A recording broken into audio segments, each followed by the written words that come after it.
Good afternoon, ladies and gentlemen. Welcome to the panel discussion we are organizing to discuss the latest flare-up in Israel and Palestine conflict.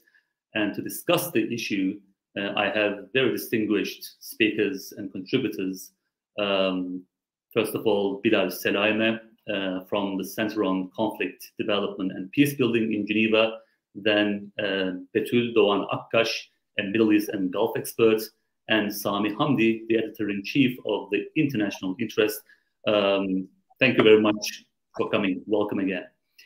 And the latest attack or operation dubbed by the Hamas as the Al-Aqsa flood is undoubtedly an unprecedented, let's say, move for decades, and it is inflicting a trauma undoubtedly on Israel. Frequent attacks and also cracking down on Gaza is also taking a huge humanitarian toll, and because of the unprecedented nature of this latest flare-up in the decades-long conflict, we are now hear the analyses of our experts, and I will start with Bilal Selaime.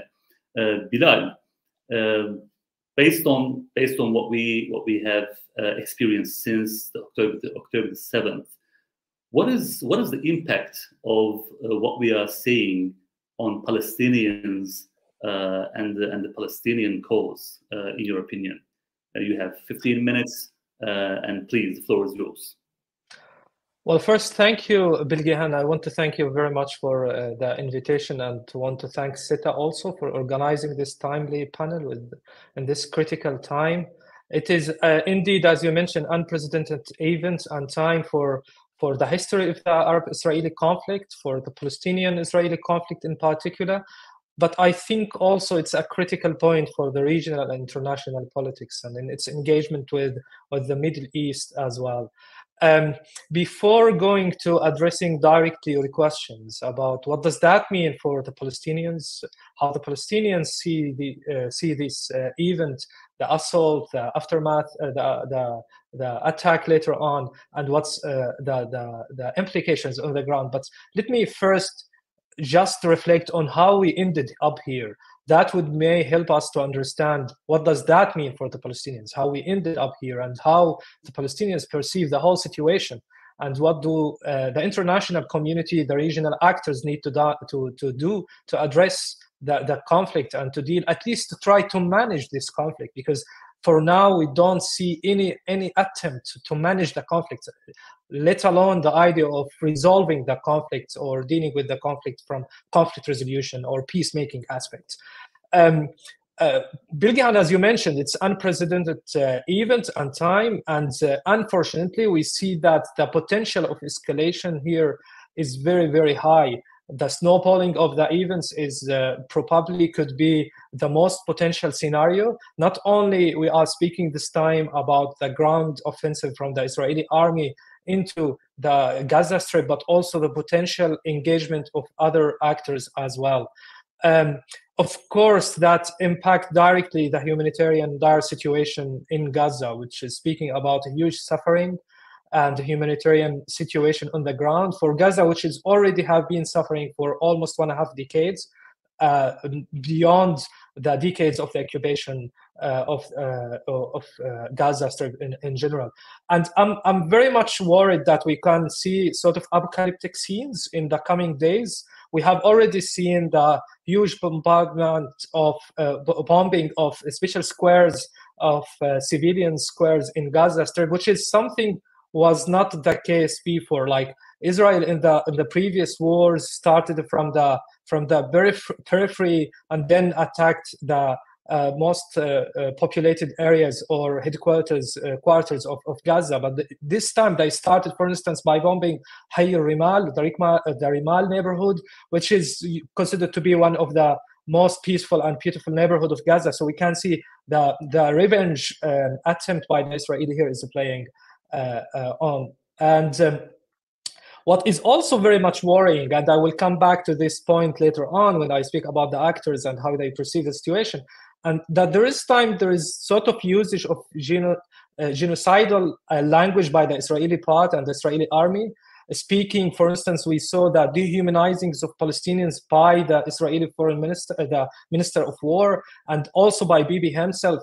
And to be honest, also by some international actors who gave Israel carte blanche to attack the Palestinians and to restore deterrence, which is, for me, it's a big question of how we can now restore deterrence for Israelis, as they claim, at what means, at what cost they are trying to do that. But coming back to your question, so I want to frame my intervention here around 3 questions. And the first question is how we ended here. The second question, what is the meaning for that? And lastly, maybe 1 to 10 sentences on how we need to engage and go forward. First, I would emphasize that we ended up here now due to the lack of politics in this conflict, the lack of political engagements in the conflict from the international and the regional actors.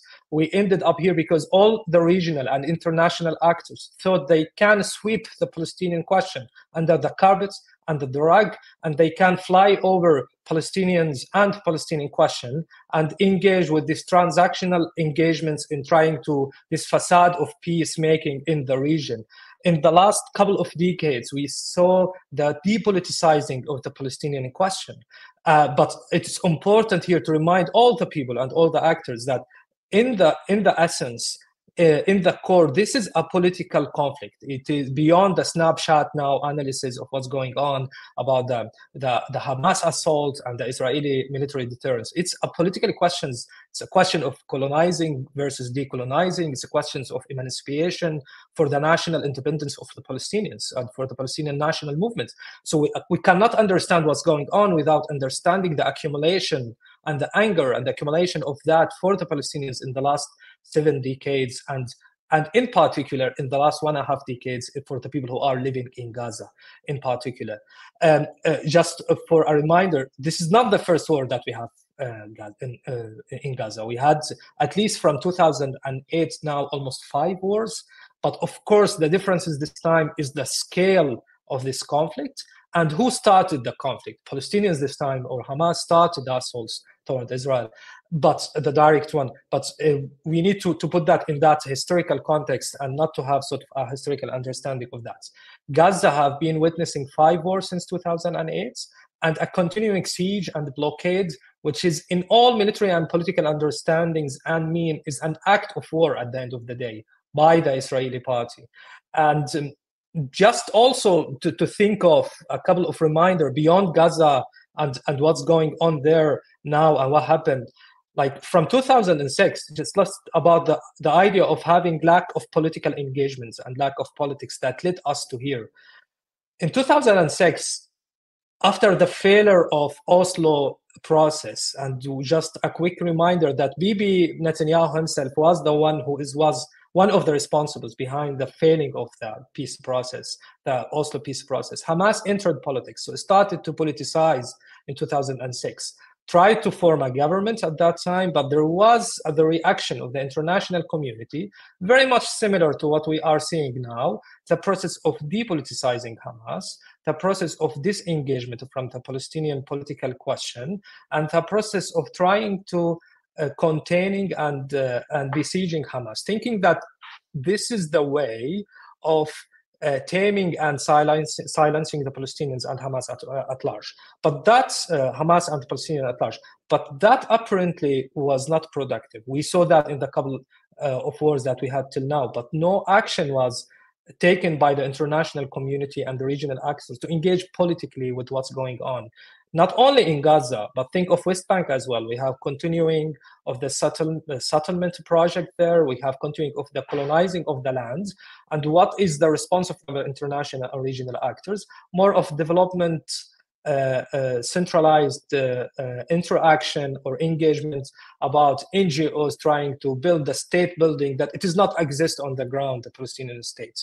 So 5 wars that took place in Gaza and without no politics, and all of the finishing of these conflicts that took place in Gaza ended in securitized manner as well, without adding any politics to the conflict. So we had 5 wars, and then it ended with sort of like mediated ceasefire between Hamas and Israel, mediated by the Egyptian security and intelligence apparatus. So the whole approach to the conflict was securitized and militarized, and of course that was playing in hand of the Israelis and their approach of depoliticizing Palestinians and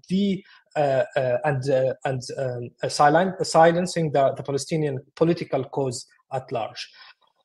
What happened recently is in the last couple of years with Trump in the office and then Biden, who ironically continued Trump Middle East politics, is this facade peacemaking approach. The thought that transactional relations between Tel Aviv on one hand and regional capitals, among them the Arab Gulf countries, but I'm pretty sure the tool is going to unpack this more. This facade transactional relation was imposed on the region as if it is the peacemaking process, and as if the Palestinians will be silenced and Palestinians will be marginalized, and Gaza is not an issue anymore, and the Palestinian question is not an issue, and we don't need to speak about the Palestinian question and Palestinian states. We saw that the peace carnival in the Abraham Accords, and later on now the attempt to try to put also the similar path for the normalization between Riyadh and Tel Aviv. And of course, these PR relations all assume that the question of Palestine and the Palestinians are flyover zones, that they can go between Tel Aviv and the capitals without addressing the root causes, without addressing the political aspirations of the Palestinians.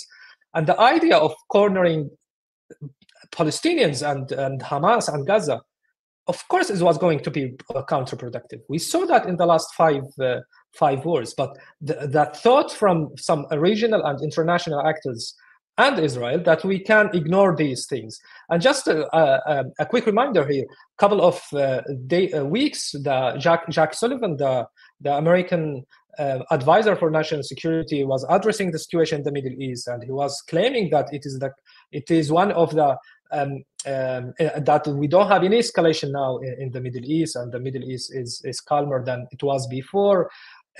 The same approach of the Biden administration, not mentioning Gaza and the Palestinian, and even for the PA, for the Palestinian Authority, there is no any sort of negotiation, there is no any sort of engagement with the Israelis, even if that was not producing anything at the end of the day. But there was a process. Like, just remember that Oslo, Camp David, and this whole process, we have negotiation, we have two delegations that engaging with each other. Now even we have transactional bilateral relations between the political elites. They think that they can fly over the whole causes in the region, and you can apply the same logic to the Syrian cause now, by the way, when you think of the idea of the Arab approach to the Syrian issue. Now, coming to the second question and addressing directly your question, what does that mean for the Palestinians and beyond the suffering and the humanitarian suffering of the Palestinians? Well, for Palestinians, and I think for Hamas as well, at least from my understanding, they perceived what happened as a political possibility. And what does that mean? The possibility of Palestinians to cross the borders, to score gains against the Israelis, and to surprise Israel in something that, as Israelis have already been saying that it is something unprecedented, something that Israel didn't face even maybe in 1973, since in 1973 it was Egyptian army, it was like the army of the state of Egypt. Now here we're speaking about Palestinian groups who are surprising. They are coming over the Israeli sophisticated security apparatus, and they are capturing hundreds of Israeli captives and taking them back to Gaza. And that, of course, is something unimaginable for the Palestinians and for the people who are living under the occupation, under the siege in Gaza. That, of course, opened for them the political possibility, the imagination that they can act and they can take the initiative. And that, of course, that, of course, was the opposite of the reaction within the Israeli community. And you mentioned about the psychological impact and the shock that the Israelis and the Israeli security and military apparatus went through after this assault from Hamas.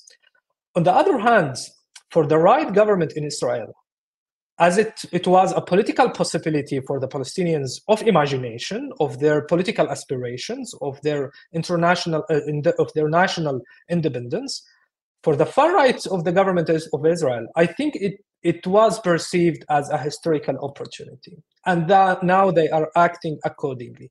It is a historical opportunity for them to sweep Gaza out of the earth, under the carpets. It's an opportunity to dehumanize the Palestinians. It's an opportunity to link Hamas to ISIS. It's an opportunity to depoliticize the Palestinians, an opportunity to maybe to push some of the Palestinians and the civilians in Gaza towards Sinai or Egypt or elsewhere, just to get rid of this question totally. It is a historical opportunity for them to go for this full offensive ground operation, thinking that they can eliminate Hamas.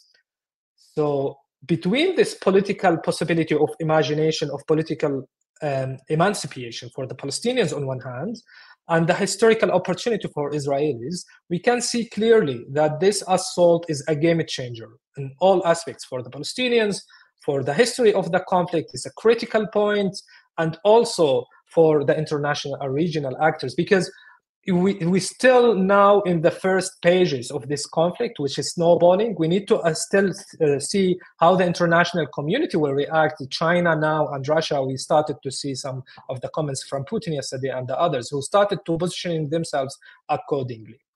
Now there is, if I may have just 1 minute, and I will come back to this question later in the conclusion, maybe of theirs or on KA session. What needs to be done? As I said from the beginning, we ended up here because of the lack of politics, lack of political engagement. What needs to be done is to bring politics back in this equilibrium. Without bringing politics back in, we cannot go forward. The idea that we can address another war in Gaza in sort of minor updates on the siege, on minor updates of humanitarian developments, will not solve this issue. You need, and we need, as international and regional actors, they need to address the political aspirations of the Palestinians.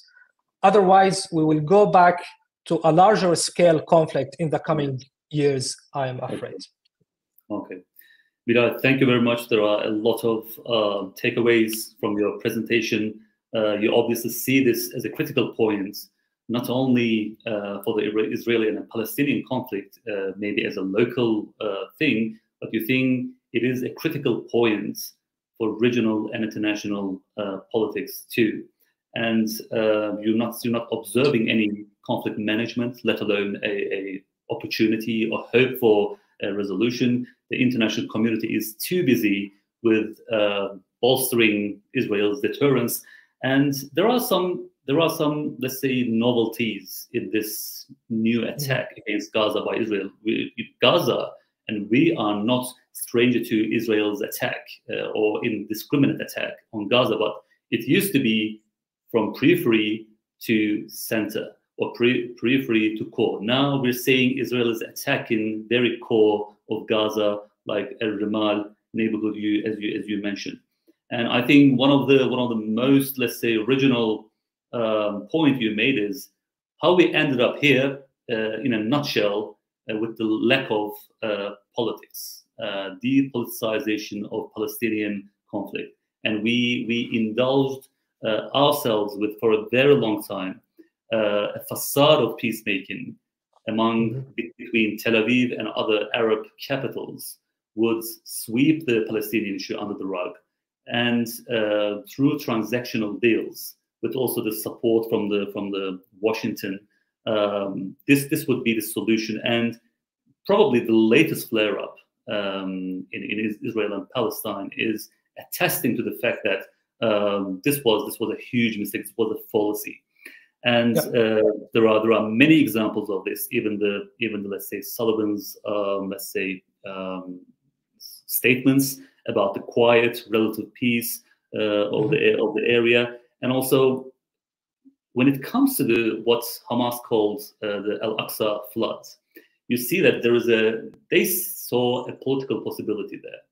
It was a political possibility of emancipation to score some goals, score some points in Israel, but at the same time, it is a historical opportunity for Israelis too, especially with this right-wing government under Netanyahu, for their let's say coveted prizes of sweeping or eradicating Gaza altogether from the surface of the land, and dehumanizing Palestinians, evacuating many from Gaza to Egypt if possible. And for sure, this has been a game changer for everyone involved in the conflict. And thank you very much for all these points. We'll come back to you in the Q&A session. Now I want to move to Betul Doğan Akkaş, who's a Middle East expert, Middle East and Gulf expert. And I would like to ask Betul, to you that what is the impact of what we are experiencing on Gulf actors with regards to not only their leaders, by the way, not only the rulers, but the societies too. The floor is yours. Thank you, Bilgehan. Thanks for the invitation. It's so nice to be here to discuss these issues on a well-established ground with these scholars that I know of with their works on the Middle East. I will start with a technical or let's say a tangible introduction. So since the first day of conflict or the escalation at the moment in Israel and Gaza, we have seen reactions from GCC states. Let me just introduce them in the initial stage. So we have two different reactions, or maybe three, if you would like to have even more detailed approach. The first one is from Qatar and Saudi Arabia. They are quite clear in their stance, declaring that they are not, they are with Palestine. They are not supporting, of course, any kind of civilian casualties in both sides, but they see these events, as Bilal mentioned before, as an outcome of an occupied occupation or a violent political situation that triggered in the last 4 or 5 years, even more than before. So in their declaration by the foreign ministries or political leaders, they actually emphasize the role of current violence in the occupied lands, including West Bank and Gaza. So for Qatari and Saudi policymakers, they are actually underlining the current violence. With the previous attacks, they actually triggered Palestinian response. When it comes to UAE and Bahrain, because they are the ones who already normalized with the Israel in 2020 with the Abraham Accords, as we all know, they have also mentioned that they are both against the civilian casualties in Palestine and Israel, but their statement didn't mention that there has been a violent situation, there has been attacks on Al-Aqsa mosques, etc. So they kept it in more diplomatic and more let's say medium way. For Oman and Kuwait as well, they mentioned that they are supporting the Palestinian situation, etc. But we have seen more supportive narrative from Kuwait, and Oman kept its narrative quite in between the lines, as actually kind of always supporting mediation and diplomacy rather than any sort of military intervention in the region. This is how Oman always conducts its foreign policy making. So actually, these details are somehow representing the situation for the Arab Gulf states, how they see at the moment the problems in Palestine and in Israel. The Abraham Accords were a milestone for GCC geopolitics, not only because they had two states approached to Israel for normalizing diplomatic relations and economic relations, but also the whole approach of GCC in Palestinian conflict changed since then. This doesn't mean that there has been a unified narrative before in the GCC towards Palestinian problem or conflict in the occupied lands, but they have kind of institutionalized the difference between GCC states towards their approach to the conflict. And what has been on the ground, I will introduce it from two different perspectives. So Abraham Accords, or the normalization, as we say in the simple way, had not a very good reaction from the society. So for a regular Khaliji citizen, or as we call them, Arab Street, they were not really positive about normalization with Israeli regime, but because they live in states where they are not really easily reflect their political opinions when they are contradicting with the rulers. We have seen this in private talks, in the academic environments where we share our opinions about Abraham Accords, etc. We have seen people who also publicly declared their opposition with it, but general public situation was in Bahrain and United Arab Emirates stating in a silence mode. But the rulers knew that there has to be a legitimacy to say to society, this is what they do in Palestine. Normalization can help Palestinians. This was the initial narrative, right? But it didn't happen. Although we have policymakers like Reem Al-Hashmi, she is one of the ministers in UAE, and she condemned many times Israeli officers for attacking Al-Aqsa Mosque. She published it officially, and because, of course, she was supported by the other political elites, she can't do it by herself because of her political position. But these all kept a narrative level of response. We haven't seen a proper institutional policy making, neither from Bahrain nor from United Arab Emirates, regarding the situations in Al-Aqsa Mosque, in Gaza, or in West Bank. And I have been following in Palestinian conflict in last 10 years. I have been in the region before many times, and we know of the tension in Al-Aqsa Mosque at the moment, and in the West Bank is more than before. Settlers towards the Palestinians, or visitors of Al-Aqsa Mosque towards the original Palestinians who live in the old city of Quds. So the tension was there, but these two Gulf states were not responding politically, at least in the eyes of public. They do say, although in the political statements, they are working really hard for this, but we haven't seen any outcome about it. The political, the consortium between Bahrain, UAE, and Israel focused mainly on the trade and tourism. And this was obvious. We have seen the results of Abraham Accords for the imports and exports of these countries. We know that United Arab Emirates get an air defense technology from Israel. Many tourists visited Dubai and Abu Dhabi. But once we see the results of normalization, we don't see a tangible outcome for Palestinians. This is why normalization so far didn't function well for Palestinians, and the legitimacy of normalizing with Israel didn't actually have a ground in Khaliji society, in Arab Gulf society. This is actually why Mohammed bin Salman, as you know, he has been telling that there are negotiations through Biden to normalize with Israel, and we know that he was not supposed to normalize the same way as UAE and Bahrain did, because he is the custodian of two holy sites. And if he's going to normalize with the third party who is occupying the third Haram Sharif, he has to be in a different approach. Either he has to be institutionalized in a way that he will initiate a real two-state solution, because he needs a legitimacy from public as being the leader of Saudi Arabia, who is kind of, on the eyes of many people from Islamic world, the leader of Islamic world, right? So this is why normalization story started from an economic angle, kept in an economic and trade line. And now with the current escalation in Gaza and Israel, we saw that normalization, ignoring the ongoing conflict without tackling any real issue in the ground, is not helping to Palestinians, and the society in Gulf is not reacting in a supportive way to normalization. This is why I see this situation as a milestone for Palestinian policy of Arab Gulf states as well.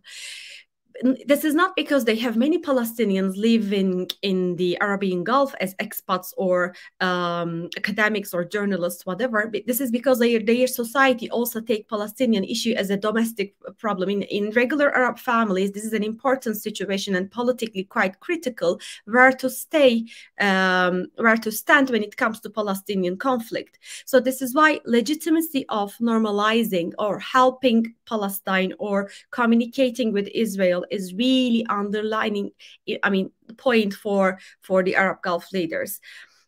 So Mohammed bin Salman can use this situation to declare that his normalization or his communication with Israel will not be the same way UAE and Bahrain done so far. He might initiate a real process of negotiation, which Hamas actually called, to have a tangible outcome for Palestinians. And this might really help actually his legitimacy, his regional prestige, and of course his domestic prestige. He being, I mean, a potential candidate to solve the problem might really help his global power as a rising young Arab leader as well. So we will see if Mohammed bin Salman is gonna use this situation or somehow help the conflict with accommodating his own network and power. He might use UAE and Bahrain political elites, as they have already connections with Israel as well. This also means the traditional policymakers who are from Arab Gulf states, or Turkey is part of that, can also function, because normalization, as Dr. Alham mentioned in her tweets, she's working on normalization of the Arab Gulf states in Israel. She said the traditional actors of Middle East who used to negotiate between Israel and Palestinian leaders somehow ignored in recent years, because normalization was on the table and people thought this is going to help, but it didn't. So we might have Turkey, we might have Qatar involved once again, or Kuwait once again, to see a tangible outcome. Why these three states are important? It's also critical, because as we see in last 3 days, President Erdogan calls the de-escalation for both parties. He is one of the few leaders who is not ignoring Palestinians nor civilians in Israel. He might be criticized for more Islamist narratives, for supporting the Israeli civilians, because we have this narrative in the Arab states. We have in social media, we have in Arab TVs. We know that people actually not very supportive when it comes to Israeli civilians. But this is actually not always the reality or reflection of reality. So his unique stance is also supported by Qatari political narrative. Qatar also trying to manage a really elusive balance, declaring a support to both parties, because two leaders, the ruler of Qatar and President Erdogan, they are able to talk with the both sides in a diplomatic way.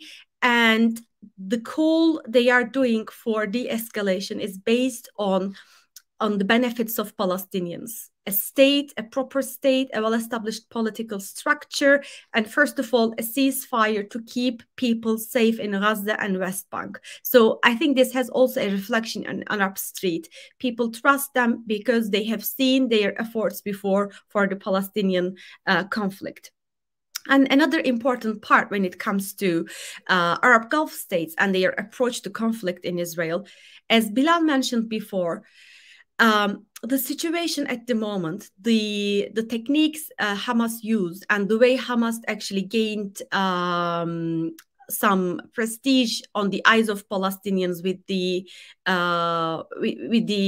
strategies so far, changed in this time. We have now seen Hamas inside Israel, and this kind of harmed or changed, let's say, the meat of Israel on the eyes of Arab Gulf citizens. Because when you are normalizing with Israel, you actually tell to your society, we are buying technology because they are really good at this high tech, all the defense systems, etc. We have this meat of Israel in the world and also in Middle East, naming the state as one of the best technology producers in the world, which is a correct definition. But with the current situation, seeing Netanyahu struggling with the Gaza is kind of changed the idea. When I talk to my colleagues from Khaliji countries, they said the households are discussing, can we really better than Israel, like the Arab states? Can they really have better armament or strategies to fight in a war? this really short war so far, 3 days or 4 days, we have seen brought a different dimension or understanding of Israeli need. I don't know if this is sustainable, or I don't know if this could change the whole understanding of defense or deterrence in the Middle East, but definitely having Hamas inside the Israeli territory is somehow different now on the eyes of citizens in the Arab Gulf states. And there are also some narratives, as we have seen in social media or through the journalists who published from Arab Gulf. They are originally Khalijis.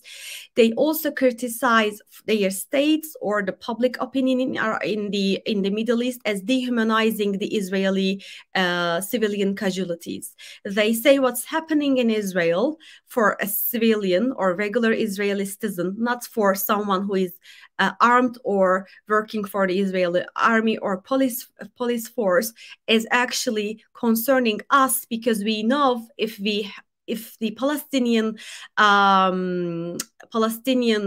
resistance hurt any civilian, this could actually gonna hurt more Palestinians back in Gaza or West Bank. So there's a dilemma in the Arab world as well. The ongoing discussions in the Turkish public in terms of who is civilian or who is not a civilian is somehow, it's not on in the same way, but somehow reflected in the Arab world as well.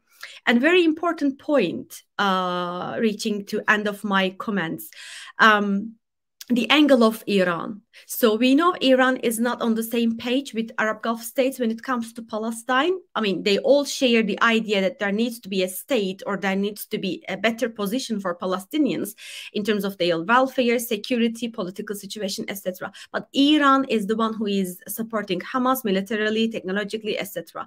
And this kind of triggers the narrative that Palestinian resistance is an Iranian strategy, or more made in Iran situation. But for Saudi Arabia, for Qatar, for Kuwait, this is actually an Arab resistance, right? They do accept Turkey or Israel are supportive of it, but this is actually a war for Arabs first, because they were the one who had all terrible stories of having diasporas, having all these difficult situations in the Middle East, in Lebanon, in Syria, in Jordan, in the Gulf countries. They are the one who actually witnessed from the first hand. So having Iran involved more and owning the Palestinian resistance is again might be a threat perception for Arab Gulf states, because they are already competing Iran in terms of a regional identity, regional hegemony. And we know this is kind of eased with the current deal with Iran and Saudi Arabia broken by China. But this doesn't mean that Iran is a completely innocent regional actor on the eyes of, politics in the Arab Gulf. Plus, there has been negotiations with Houthis and Iran for a peace in Yemen, and what's happening in Palestine might delay a peace option in Yemen as well. Because once you're not happy with what's happening with Iran in Palestine, you can't sit on the same table and discuss Yemen properly, which is also an emergent, really, really urgent situation when it comes to peace and conflict and civilian casualties. And the last point that I would like to, I will just. Shall we leave it there, or? I can just leave my points in the Q&A. Yeah. Thank you. For the Q&A session? Yes, of course. Thank you. Okay, Betül, it has been a very mind-opening intervention for me, and obviously you touched upon the nuances between, so to speak, camps within GCC in terms of their reactions to Al-Aqsa flood or the subsequent, let's say, attack on Gaza. Qatar and Saudi positions probably were more similar to one another, and UAE and Bahrain's approach were much more similar to one another. And then we had the Kuwait and Oman approach. Kuwait has been more vocal supporter of Palestinian side, but Oman has been, as usual, much more in favor of mediation. And also, you mentioned that Abraham Accords, as a matter of fact, have been a geopolitical game changer for GCC. It wasn't only an economic and diplomatic, let's say, amelioration of the relations, cultivation of relations with Israel, but at the same time, it was the change of approach towards Israel and Palestine question, but at the same time, the institutionalization of their approach and position towards the issue. And for ordinary Gulf people, of course, they were not really happy with the normalization. It had a very flawed, let's say at best, legitimacy in the eyes of them. But at the same time, the rulers tried to sell this as a benign phenomenon, doing something good for the Palestinians. But on the other hand, they did not see any tangible, let's say, outcome or gain for Palestinians. So that's why the normalization drive did not have any fully-fledged legitimacy in the eyes of the people. And you mentioned the Saudi uniqueness in a way. Yes, Bahrain can normalize. Yes, UAE can normalize. But Saudi Arabia is the custodian of the holy sites, and normalizing with the occupier of the third holiest site of Islam is something else. So it has to customize or achieve a kind of normalization that is peculiar to Saudi Arabia. And you think that there is a unique opportunity for Saudi Arabia to turn this into a meaningful and real negotiation for the gains, for the achievements of Palestinians. Whether he will do so or not, it is yet to be seen. And you mentioned the likely and probably the more ideally positioned countries such as Turkey and Qatar. You mentioned Erdogan's again much more accepted and embraced approach. And also, you talked about the change of view among people, which is very important. Maybe there have been people who had reserves about Hamas and its tactics. And after the Al-Aqsa flood operation or attack, people now their view towards Hamas and its tactics changed in Arab Gulf. They are questioning whether they can be better in Israel in many respects. And this is again important. And Iran factor is again something to be borne in mind. As long as Iran is involved, this will be a threat perception for the Gulf, and it would probably complicate even the peace in Yemen between Houthis and the other side. So thank you very much for all these very important points. We'll come back to you again in the Q&A session. Now I would like to go back. I would like to move to Sami Hamdi. Sami, based on what we have heard from both Bilal and Betul. Betul focused on the impact or the implications of the latest escalation on Arab Gulf countries specifically. But I want to understand the impact of this on the Arab world at large. Not only the governments, but also the masses, the Arab street. The floor is yours. Thank you very much, Bilgahan, and it's a pleasure to be alongside Betul and Bilal, two people whose work I follow.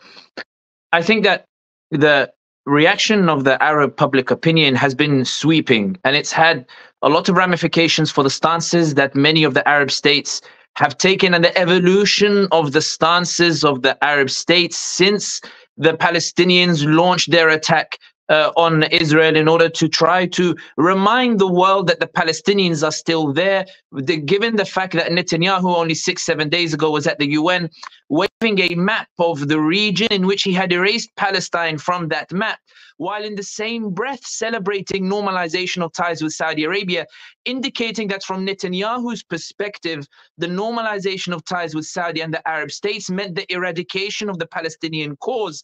And when the Israeli ambassador to the UN was asked by Kan Television, the Israeli channel, as to whether Netanyahu's government would agree to normalization with Saudi Arabia, he replied that when they realize that Saudi normalization means the abandoning of the Palestinians, they will know what decision they should make.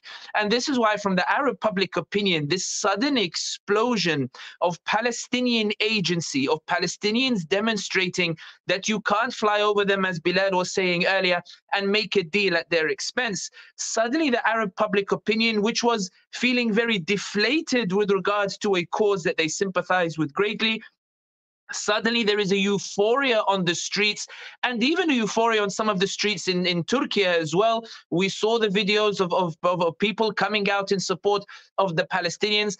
That public opinion has caused a lot of concern for the governments of the region. The reason why I say that is that one of the examples, and Batul alluded to it in the statement of Saudi Arabia, that Saudi Arabia called Israel an occupying force. They went back to using the word ihtilal. For context, some of the Saudi statements under the reign of the Saudi Crown Prince Mohammed bin Salman have begun to omit the statement of occupation and of colonization, to remove the word al-ihtilal as part of this approach by Saudi Arabia, part of Saudi Arabia chasing normalization of ties in order to win over the US to secure the NATO Security Pact or the like. That statement was seen in Arab public opinion as a buckling on the part of the Crown Prince. It was the Crown Prince demonstrating a concern that public opinion might turn against him, or that he would be seen to be against this irresistible wave of public opinion, and therefore he decided to come out and use the word ihtilal, so that at least there's a statement that he can show to say that I'm standing with the Palestinians, and I was never entirely in favor of normalization at their expense. Then we saw also the protest that took place in Jordan last night with many Arabs taking to the streets. But the reason why I mention that is because the Arab public opinion believe that victory has already been achieved. And I know that sounds strange given that right now Gaza is being bombarded, given that the Palestinians are being bombarded. But the reason they believe that victory has been achieved is that this attack has been unprecedented. Where the world was saying to Arab public opinion that the Palestinian cause is dying and therefore the only solution is normalization, for the first time since 1948, the Palestinians were actually able to take back land from the Israelis. They were able to take back land that the Israelis had violently seized.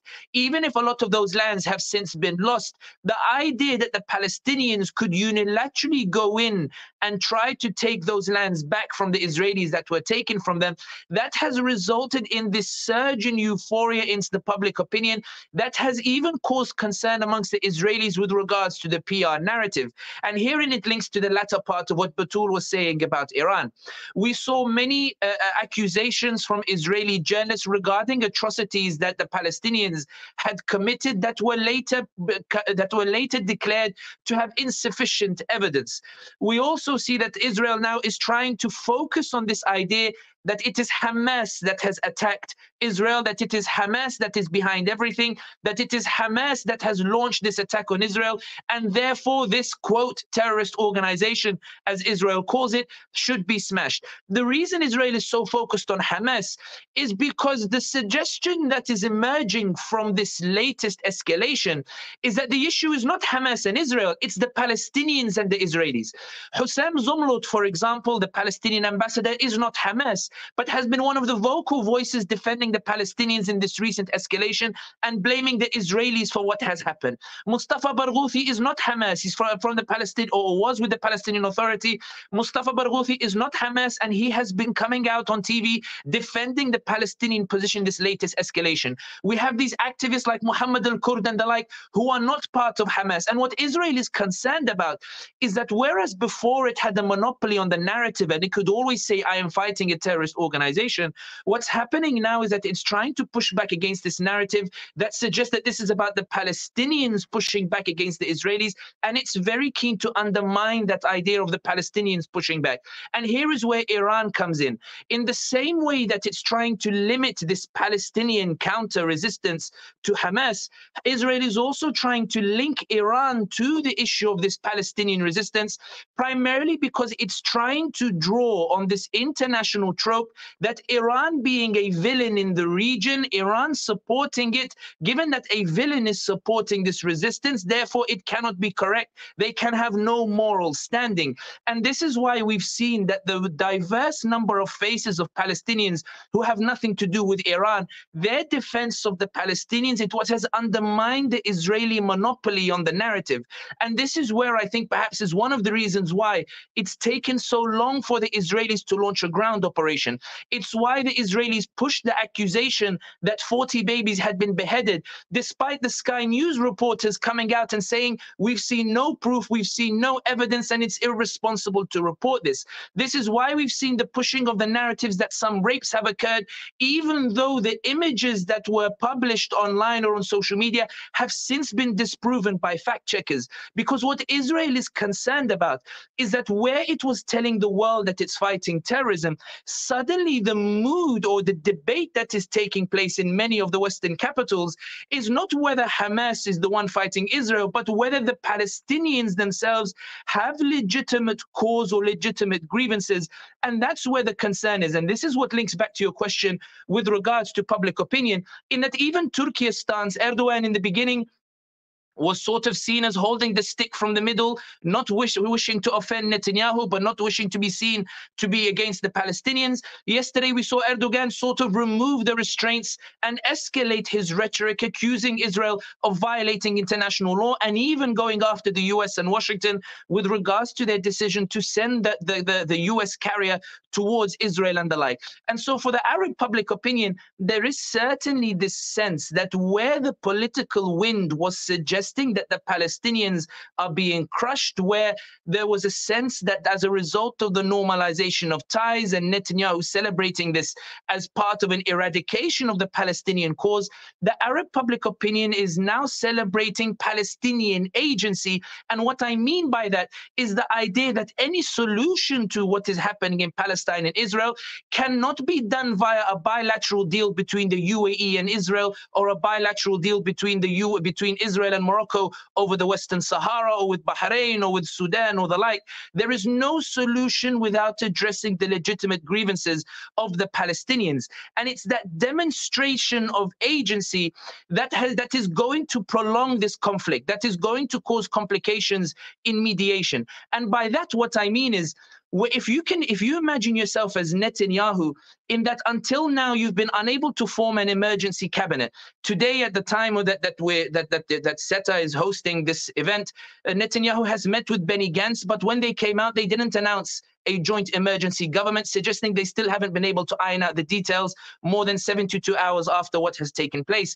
When it comes to Netanyahu's position, and he sees that the Saudis, who have been telling him that we're close to normalization and telling him that we're willing to discard Palestine in exchange for a NATO-style security, when bin Salman is using the word ihtilal again, when Erdogan is ramping up the rhetoric again after promising to work together on a gas pipeline, when the UAE, which initially gave a statement that suggested neutrality and then decides to send aid to Palestinians because bin Zayed doesn't want to be seen to be caught on the wrong side of an increasingly angry public opinion at the stance of these various regimes, there is a sense amongst Netanyahu that that as long as this war continues, his ego has been damaged, and there's a need to rescue that ego. That Netanyahu has been humiliated by Palestinians that he believed had been abandoned by Saudi Arabia, abandoned by the UAE, abandoned by the other Muslim states, at a time in which Netanyahu believed the Palestinians were supposed to be at their weakest. They delivered him the greatest body blow since perhaps even 1948. And this is why I think now, and I won't go on too long about this, the greatest obstacle now to negotiations or even to de-escalation, the greatest obstacle now is Netanyahu's ego. The Palestinians are ready to negotiate because they believe they've already achieved the victory that they desired. Arab public opinion is now sweepingly in favor of the Palestinians. The Arab regimes are in deep discomfort at the way the Palestinians have reasserted themselves, and they are scrambling to adjust their rhetoric from one that is pro-normalization to one that is perhaps more aligned with public opinion. For the Palestinians, Everything that they wanted to achieve within their limited capacity has been achieved.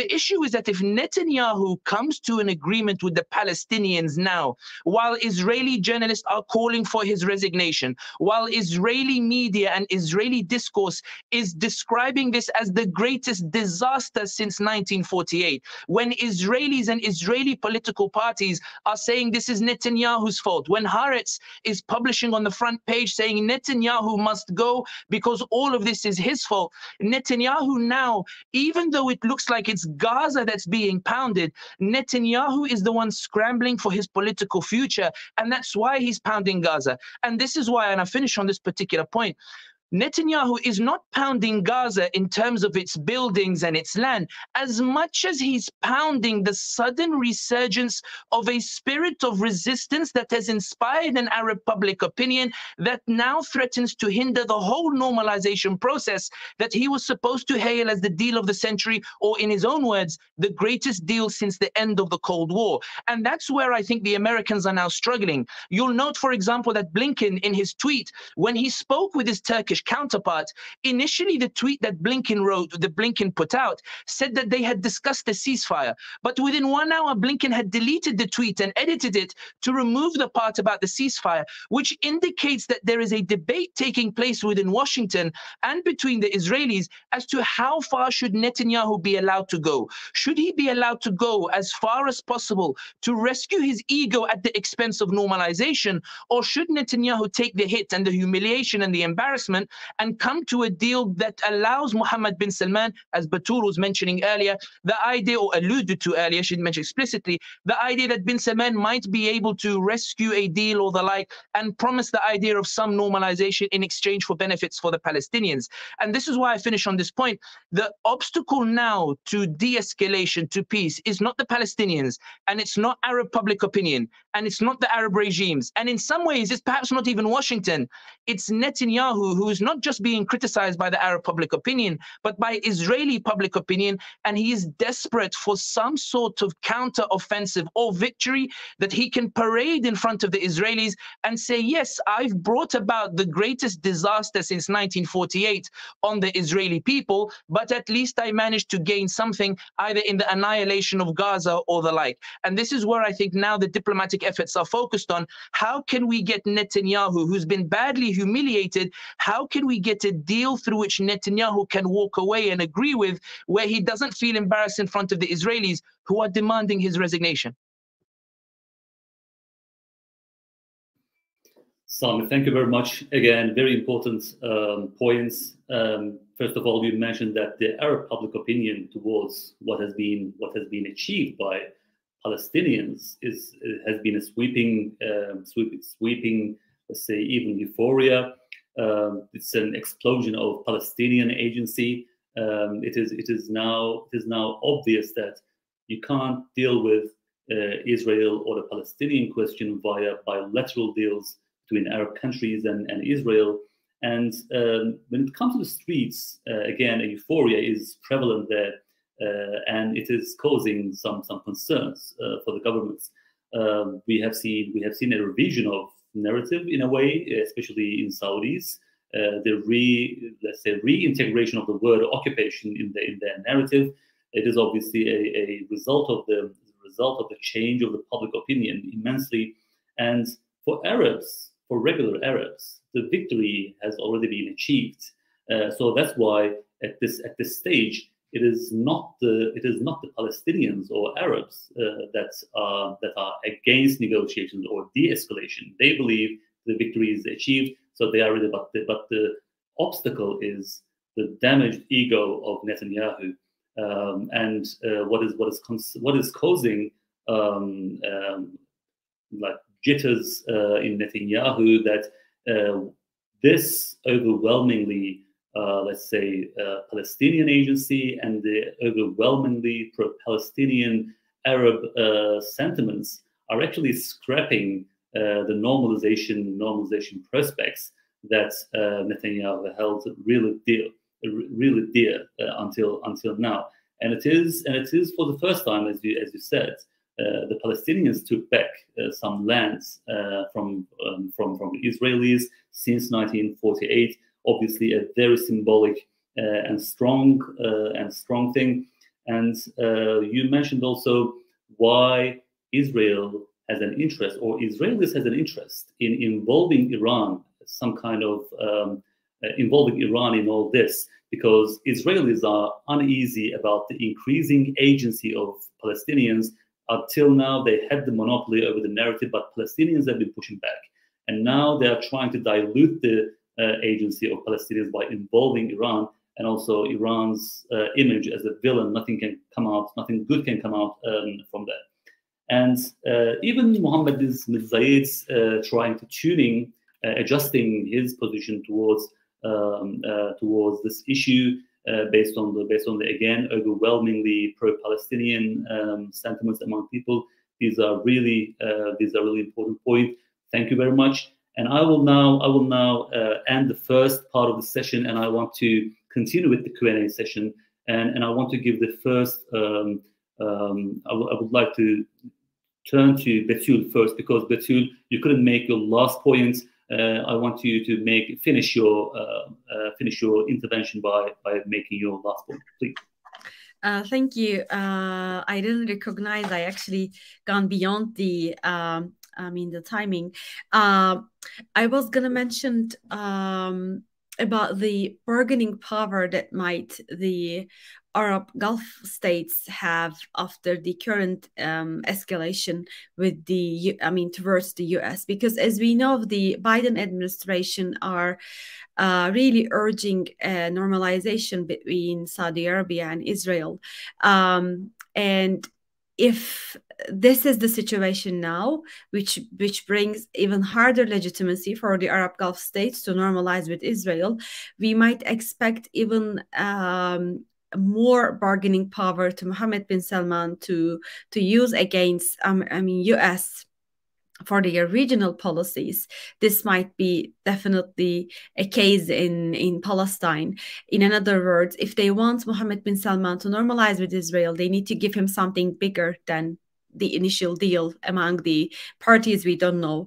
So this is why I was gonna focus on the bargaining power, but also as the colleagues mentioned in their presentation, there are ongoing problems with the lack of political engagement, and lack of political engagement towards the Palestinian conflict is also a situation where we see in the Arab Gulf states. As I mentioned before, normalization ignored the traditional actors or traditional tools of mediation, and it also ignored a political engagement and politics of mediation. And this is what the expected outcome at the moment, to keep things secure for people in Gaza, because they are the ones who are under the siege. So I think the accumulation of anger Bilal mentioned before for the eyes of Palestinians, this might have repercussions on the other countries in the Middle East. Social media is making everything more visible, and people see what's happening. They might react. And I just saw the speech of Khalid Mashal, and he was calling the Muslim world for reacting the occupation and siege at the moment with their responses in the states they live in. So we might have an anger, which is actually a result of accumulation in the last couple of years, the intensity of violence. So to prevent all these things happening, to prevent any kind of repercussions in Middle East, extended Middle East, there must be an urgent diplomatic communication. And I think these are my final points. Thank you, Bilgehan. Thank you. Thank you very much, Betul. And I would like to ask certain questions. And I would like to start with Bilal. Bilal, you mentioned repoliticization of Palestinian issue as a way to go. What would be the modalities of the repoliticization of this conflict? And as a follow-up question, do you see a likelihood of a third intifada, including like everyone ranging from Gaza to Jerusalem, West Bank, and even Arabs within Israel. So these are two questions. Well, thank you, Bilgehan. I would start and thank also for both Sami and Batul for these insights. Actually, I enjoyed the panel till now. So for the second question, I will start with speaking of potential third intifada with joining of the people in West Bank and maybe also otherwise. To be honest, I'm not expecting this for now. And part of this because this assault by Hamas was also a surprise for the Palestinians in West Bank, in Jerusalem, and elsewhere. I've spoken to many of my colleague friends, journalists, academicians inside West Bank and East Jerusalem. And for them, even for the people in Gaza, Bilgehan, it was a surprise. So people were surprised by this, and it took some time for them to understand what is really going on. And that was I mentioned when I mentioned that later on, this like the open the political possibility of imaginations of Palestinians. So speaking of third intifada, for now, I don't think that I would not put that as the likely scenario for now, given also that Israel is tightening its control over West Bank and East Jerusalem. So I'm not saying that it's potential now, but I see that there is sort of accumulation of anger on one hand, but this is also the opening window of political possibility, of imagination for Palestinians everywhere. And that, of course, will drive them and motivate them for later on uprisings. We need to understand the last uprising for even the people inside Israel, Palestinians inside Israel, and for the people in West Bank, partly because they saw that there is more reaction, more exposure of the Palestinian agency, as Sami mentioned that in the previous confrontations with Israel. And here, coming to your first question about repoliticizing well, unfortunately, I'm not very much optimistic, though I think that it is very much needed to be addressed. I'm not optimistic because we have seen till now from the international actors, and on top of them, the Biden administration, is continuation and even continuing and taking the path of dehumanizing the Palestinians. And so I'm not pretty sure how will they act with that. But what is needed now is more to engage more politically, not only with the Palestinian Authority that have been not engaged politically from the other actors for the last couple of years. And we can question as Palestinians also its relevance, because now for the Palestinians, the PA, Abu Mazen is nowhere, right? Abu Mazen didn't have any statement till now. I don't know where he is. There is rumors that he left West Bank. He went maybe Turkey, but apparently not. He's talked to Erdogan by phone, but Abu Mazen is not there. Like when you speak about the Palestinian foreign minister now, Riyad al-Maliki is not representing the streets. Like he is not having the political agency. He is not representing the Palestinians. So we have also this like demising of the political agency of the PA. That's something that Israel is investing in, by the way. What is needed is engagement in political means with Gaza as well. I mean, look, we have 5 wars, and what is important, not only the scoring or who is scoring at the beginning and the first page of the conflict, but the finishing scene.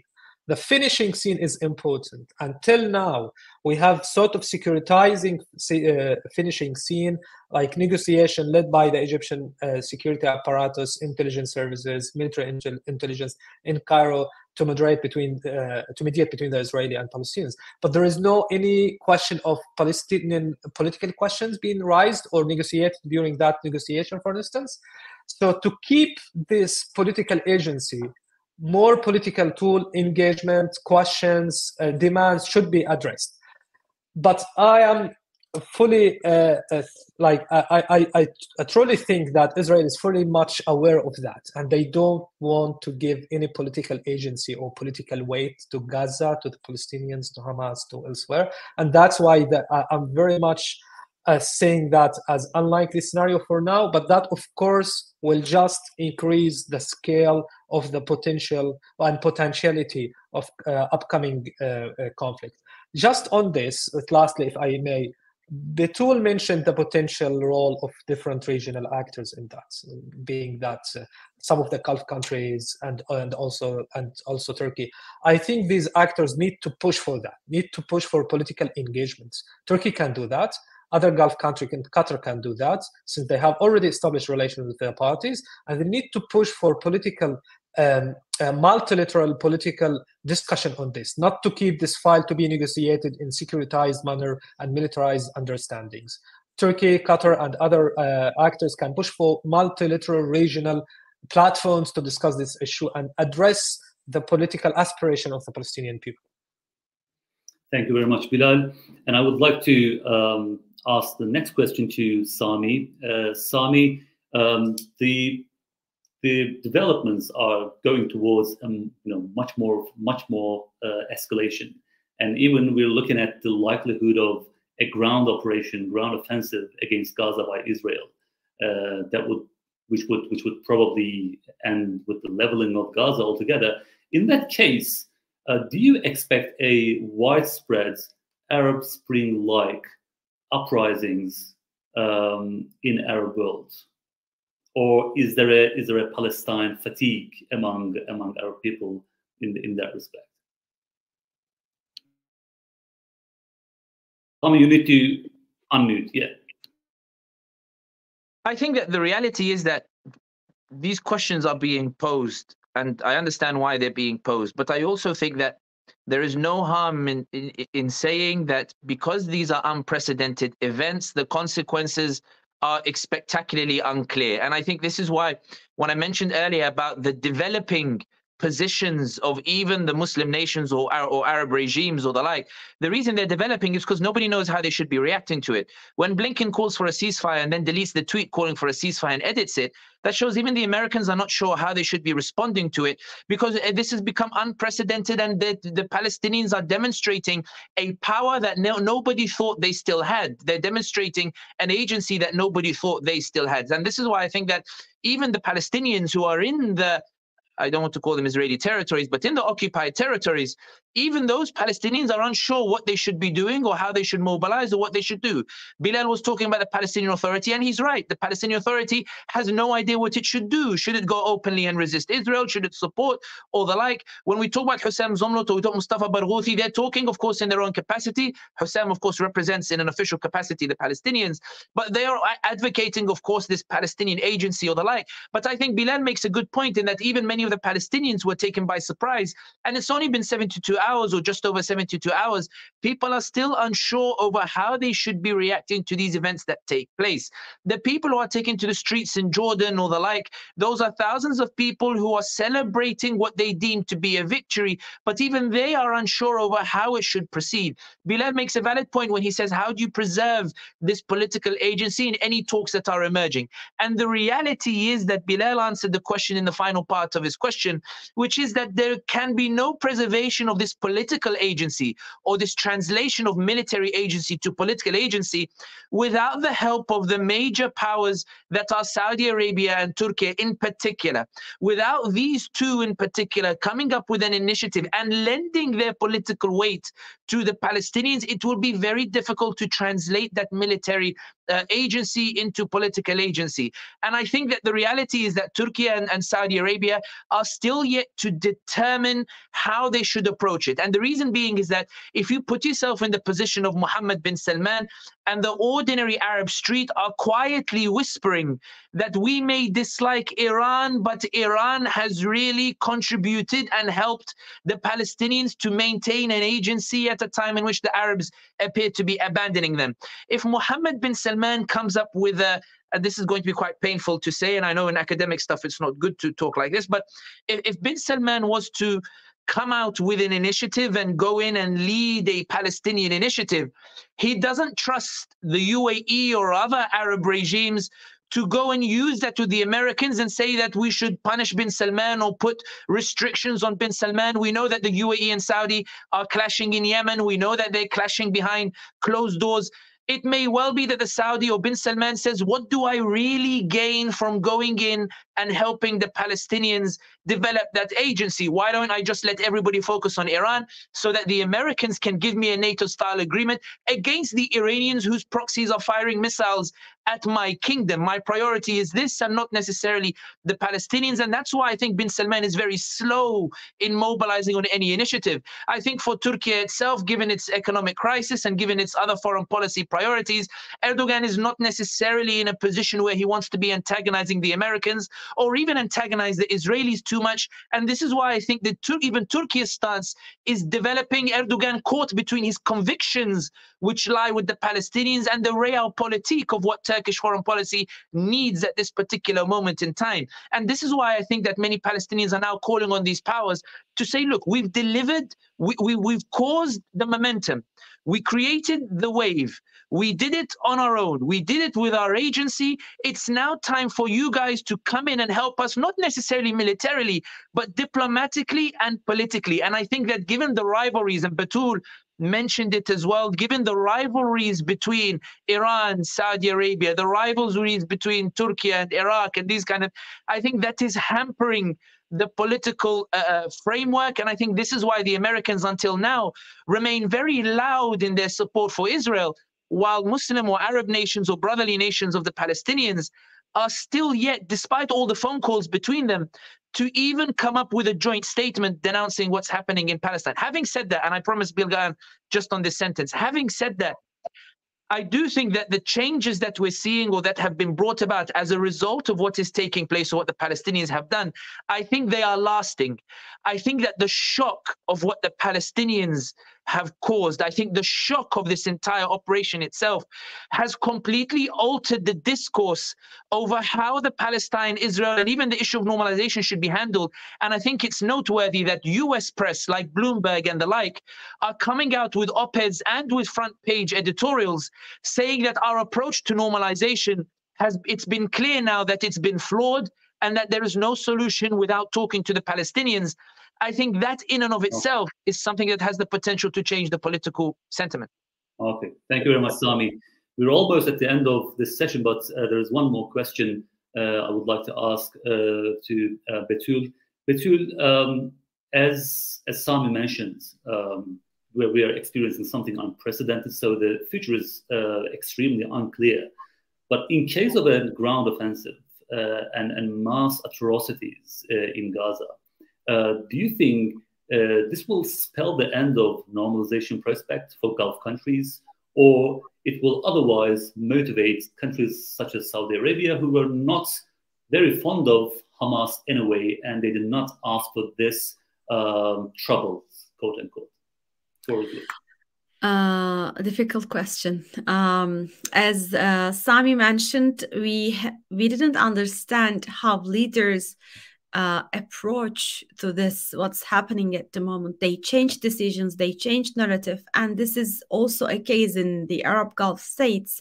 I don't know what to expect from United Arab Emirates, for instance, if they don't change their normalization with Israel. Even if there's a ground operation, I won't be surprised. But if they change, I won't be surprised as well, because we don't understand if they pursue only an economic goal with the normalization, or if they would like to have more political say in Palestine. Are they eager to involve more? Things are not clear. But I know public opinion is important, because those states, at the end of the day, they are monarchies. Social contract between people and state is based on joint understanding of politics. There can't be a complete disagreement when it comes to certain issues like Palestinian conflict, or some societal issues, some gender issues, etc.